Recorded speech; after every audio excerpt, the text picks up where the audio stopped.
నా మీద అచ్చెన్నాయుడు పైన కళా వెంకట్రావు అశోక్ అందరిపైన కేసులు పెట్టే పరిస్థితికి వచ్చారు. అంటే దేవాలయాలకు కూడా దెబ్బతీసే పరిస్థితి వచ్చారు. భక్తుల మనోభావాలు దెబ్బతీసే పరిస్థితికి వచ్చారు. కావాలని డెలిబరేట్గా చేశారనేది అందరి ఆలోచన. నేను ఒకటే చెప్తున్నా, ఏ ప్రార్థనాలయానికి కూడా అపవాదు రాకుండా అపచారం జరగకుండా కాపాడాల్సిన బాధ్యత ప్రభుత్వానికి. అది మసీదులు కావచ్చు, చర్చలు కావచ్చు, హిందూ దేవాలయాలు కావచ్చు, ప్రతి ఒక్క ప్రార్థనాలయాల్ని కాపాడడం మన బాధ్యత. అలాంటిది విస్మరించారు. నెక్స్ట్ ఇంకో పక్క ఎన్నికలు, మొత్తం హింసలు, దాడులు, తిరుపతి మొత్తం డూప్లికేట్ కార్డ్స్ అన్ని గుర్తింపు కార్డు తయారు చేశారు, బోగస్ ఓట్లు వేశారు, 11 కేసులు బుక్ చేశారు, యాక్షన్ తీసుకోలేదు. మళ్ళీ కేంద్ర ఎన్నికల కమిషన్ ఐఏఎస్ ఆఫీసర్లపైన యాక్షన్ తీసుకునే పరిస్థితికి వచ్చింది. స్థానిక సంస్థలు మొత్తం ఎనానమస్ చేసుకున్నారు, మిగిలినట్టు కూడా ఎక్కడిక్కడ గుద్దుకునే పరిస్థితికి వచ్చారు. 122 జడ్పీటీసీలు, 2333 ఎంపీటీసీలు, వార్డు డివిజన్ల మున్సిపాలిటీలు 577 ఎనానమస్ అయిపోయినాయి. ఇవన్నీ చూసిన తర్వాత ఇంకా లాభం లేదని తెలుగుదేశం పార్టీ పోటీ నుంచి కూడా విరమించుకునే పరిస్థితికి వచ్చాం. నా జీవితంలో 45 సంవత్సరాలుగా ఫస్ట్ టైం ఎన్నికల్లో పోటీ చేయొద్దని చెప్పిన సందర్భం ఉందంటే అది మొన్న జరిగిన ఎన్నికలే. అంత అరాచకాలు జరిగాయి. ఇంకా కార్యకర్తలపైన కేసులు పెరుగుతాయనే ఉద్దేశంతో పోటీ నుంచి కూడా తప్పించుకునే పరిస్థితికి వచ్చి తప్పుకోమని చెప్పే పరిస్థితికి వచ్చాం. నెక్స్ట్ ఇకపోతే ఎన్నికల కమిషన్ నిమ్మగడ్డ రమేష్ కుమార్ కడాన ఆయన మీద దాడి చేస్తా ఉంటే కుటుంబానికి కూడా రక్షణ లేకపోతే కేంద్రాన్ని అడిగి సెక్యూరిటీ తెప్పించుకున్న పరిస్థితి. ఒక స్వేచ్ఛగా ఎన్నికలు కండక్ట్ చేయవలసిన ఎన్నికల కమిషన్కే రక్షణ లేదంటే ఇంక ఈ రాష్ట్రంలో ఓటర్ ఏ విధంగా ఉంటారు, పోటీ చేసిన అభ్యర్థులు ఏ విధంగా ఉంటారు మనం ఆలోచించుకోవాల్సిన అవసరం ఉంది. ఏపీపీఎస్సీ చైర్మన్ కూడా అదే పరిస్థితి. నెక్స్ట్ ఇది ఊ కిల్డ్ బాబాయ్, ఇప్పుడు కూడా అర్థం కాని విషయం, తొందరలో రావాలి.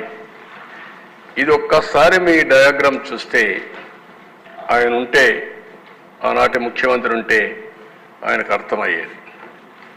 మీరు ఇక్కడ చూడండి, ఫస్ట్ హార్ట్ అటాక్ సాక్షి మీడియా. మీకే ఎందుకు తెలిసింది ఫస్ట్? అంటే హార్ట్ అటాక్ అని ఎందుకు తప్పు చెప్పారు? అది అయిన తర్వాత నారాసుర రక్త చరిత్ర అవన్నీ అయినాయి. ఎంపీ, లోకల్ ఎంపీ, క్లియర్గా పోలీస్ నాట్ రిక్వైర్డ్. తర్వాత గంగిరెడ్డి ఆనాటి ముఖ్యమంత్రి మామ వాళ్ళ హాస్పిటల్లో సిబ్బందిని తీసుకెళ్ళి కుట్లన్నీ వేశారు. కుట్లు కట్టి మొత్తం క్లీన్ చేసి రూములంతా బ్లడ్ అంతా క్లీన్ చేసే పరిస్థితికి వచ్చారు. ఫ్రీజర్ తీసుకొచ్చారు, దాంట్లో కూడా పెట్టి అంత్యక్రియలు తీసిపోయే పరిస్థితికి వచ్చారు. ఆయన రోడ్ జర్నీలో వచ్చాడు, కోర్టుకు పోయాడు, గ్యాగ్ ఆర్డర్ తీసుకొచ్చాడు. ఆనాటి సునీత కూడా నమ్మించే పరిస్థితి తీసుకొచ్చారు. నమ్మి పూర్తిగా సహకరించి తర్వాత అర్థం చేసుకొని ఇప్పుడు పోరాడే పరిస్థితికి వచ్చారు. తర్వాత ముందు డిమాండ్ చేశారు సిబిఐ ఎంక్వైరీ కావాలని, మళ్ళా వద్దని బిడ్డే చెప్పే పరిస్థితికి వచ్చారు. లోకల్ పోలీసు కూడా ఎలాంటి యాక్షన్ తీసుకోలేని పరిస్థితికి వచ్చారు. కేసు అగైన్స్ సిబిఐ ఆఫీసర్ పైన పెట్టారు.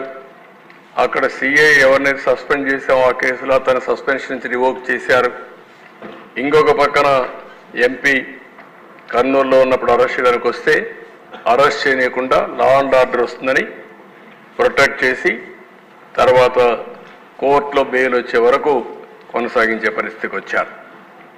అంటే ఒక ముఖ్యమంత్రి, ఆనాటి ముఖ్యమంత్రి సొంత బాబాయికి ఈ మార్గం చేయగలిగితే ఈ రాష్ట్రంలో లా అండ్ ఆర్డర్ ఎక్కడుందో మనందరం ప్రశ్నించుకోవాల్సిన అవసరం ఉంది.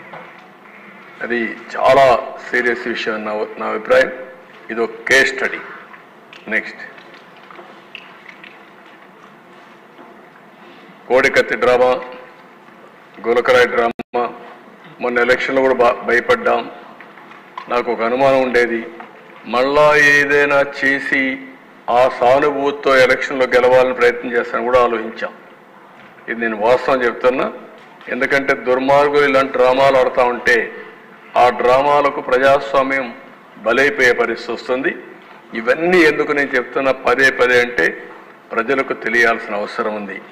ఆ గులకరాయి డ్రామాలో చిన్న కుర్రాడు, ఏమీ తెలియని కుర్రాడు, డబ్బులు తెచ్చారు, రమ్మన్నారు, వచ్చాడు, వెళ్ళిపోయాడు.